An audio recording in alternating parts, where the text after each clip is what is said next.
Kita semua tahu soal emas kan? Nah, ada fakta yang luar biasa.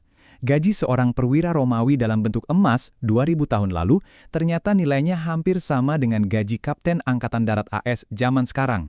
Tapi gimana dengan perak? Wah, ceritanya beda jauh. Dan jujur aja, disinilah misteri yang sesungguhnya tersembunyi. Oke, kita langsung aja bahas paradoks utamanya. Coba lihat ini. Untuk pekerjaan yang sama, nilai emas hampir nggak berubah selama 2 milenium. Sementara itu, nilai perak untuk pekerjaan prajurit biasa hancur lebur. Gaji yang dulunya bisa menghidupi satu keluarga, sekarang nilainya mungkin cuma cukup buat beli beberapa potong roti. Jadi, pertanyaan besarnya adalah, apa yang sebenarnya terjadi? Kenapa logam yang udah jadi uang selama ribuan tahun tiba-tiba nilainya anjlok? Ini bukan kebetulan, ada sesuatu yang sengaja dilakukan terhadap perak. Nah, untuk memahaminya, kita perlu lihat beda mendasar antara emas dan perak. Selama ribuan tahun, emas itu milik raja dan negara. Emas itu simbol kekuasaan. Tapi perak? Perak itu milik rakyat biasa. Perak adalah alat ukur kehidupan sehari-hari. Intinya begini, perak itu uang rakyat. Koin inilah yang dipakai para prajurit, petani, dan pedagang buat beli makan, bayar sewa, dan bikin roda ekonomi terus berputar. Emas kan disimpannya di berangkas, nah kalau perak itu terus berpindah dari tangan ke tangan. Yuk, kita mundur jauh ke belakang. Jauh sebelum emas jadi standar utama, peraklah mata uang dunia yang sebenarnya. Perannya dalam perdagangan dan kerajaan-kerajaan besar itu fundamental banget. Perjalanan ini dimulai lebih dari 4.000 tahun yang lalu loh. Mulai dari kepingan perak yang ditimbang di Mesopotamia sampai koin perak pertama yang dicetak di Lydia yang sekarang jadi bagian dari Turki. Perak mendanai zaman keemasan filsafat Yunani. Dan yang paling penting, jadi tulang punggung Kekaisaran Romawi. Biar gampang kebayang nilainya, kita pakai tes roti. Di zaman Romawi, 1 ons perak itu bisa buat beli 120 sampai 160 potong roti. Itu cukup untuk bertahan hidup sebulan buat keluarga kecil. Jadi perak itu bukan soal jadi kaya raya, tapi soal bertahan hidup. Bahkan setelah Roma runtuh, perak tetap jadi andalan. Puncaknya itu waktu Spanyol menemukan gunung perak di Bolivia. Mereka mencetaknya jadi koin yang terkenal banget, namanya Piece of Eight. Koin ini jadi mata uang global pertama yang menghubungkan Eropa, Asia, dan Amerika. Oh ya, fun fact, kata dolar itu asalnya ya dari koin perak ini. Selama 300 tahun, perak adalah mata uang cadangan dunia. Terus datanglah abad ke-19 dan serangkaian keputusan politik yang kemudian dikenal sebagai kejahatan tahun 1873. Nah, inilah momen di mana perak bisa dibilang dipecat dari pekerjaannya sebagai uang. Tapi ini bukan satu pukulan telak. Bukan. Ini lebih seperti eksekusi pelan-pelan selama 92 tahun.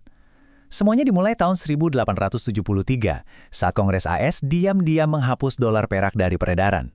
Lalu di tahun 1900, emas resmi dinobatkan sebagai standar satu-satunya. Pukulan terakhirnya datang tahun 1965, ketika perak dihilangkan total dari semua koin yang kita pakai sehari-hari. Perang melawan perak ini jelas bikin orang-orang marah besar. Para petani dan pekerja merasa dihancurkan oleh sistem yang cuma berpihak pada emas.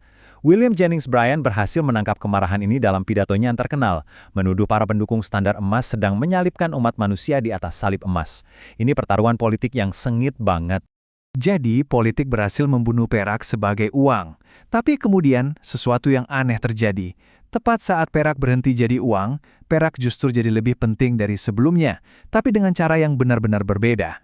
Dan disinilah letak perbedaan krusialnya sekarang. Emas itu ditimbun. Hampir semua emas yang pernah ditambang itu masih ada di suatu tempat. Nah, kalau perak itu dikonsumsi, perak menghilang ke dalam produk, mesin, dan teknologi, seringkali dalam jumlah kecil yang nggak ekonomis buat didaur ulang. Jadi perak itu dipakai terus dibuang. Saat ini, sekitar 60% dari seluruh permintaan perak datangnya dari industri. Bukan dari investor, bukan dari pembuat perhiasan, tapi dari pabrik-pabrik yang membangun dunia modern kita.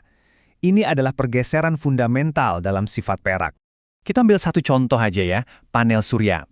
Perak itu elemen paling konduktif listrik, jadi penting banget buat teknologi surya. Cuma dalam satu dekade, permintaan perak dari sektor surya ini melonjak dari 11% jadi hampir 30% dari total permintaan global. Dan itu baru satu sektor loh. Terus akibatnya apa? Nah ini dia. Selama 4 tahun berturut-turut, kita telah mengonsumsi lebih banyak perak daripada yang berhasil kita tambang. Defisitnya besar banget.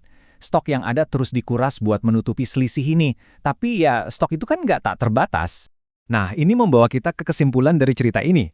Mungkin saja kita sedang memasuki zaman perak yang baru, di mana nilainya nggak lagi ditentukan oleh hukum atau undang-undang, tapi oleh kebutuhan fisik peradaban kita. Coba kita kembali ke tes roti kita. Di zaman Romawi, 1 ons perak bisa beli lebih dari 120 roti. Hari ini, paling cuma sekitar 20. Penurunan drastis ini bukan karena peraknya yang gagal, tapi karena statusnya sebagai uang dicabut oleh hukum. Ini bukti nyata bahwa nilai itu seringkali adalah sebuah kesepakatan politik.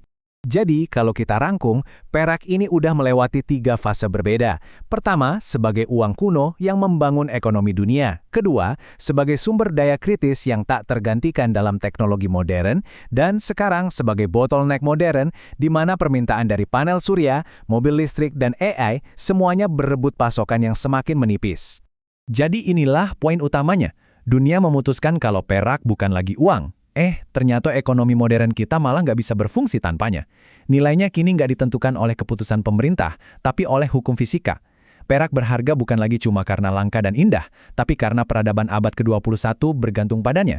Nah, ini menyisakan satu pertanyaan terakhir buat kita semua. Bukan soal apa yang harus Anda beli, tapi pertanyaan yang jauh lebih dalam. Seharusnya kita mengukur nilai pekerjaan dan hidup kita ini dengan apa? Dan yang lebih penting lagi, siapa yang punya hak untuk menentukan standar itu?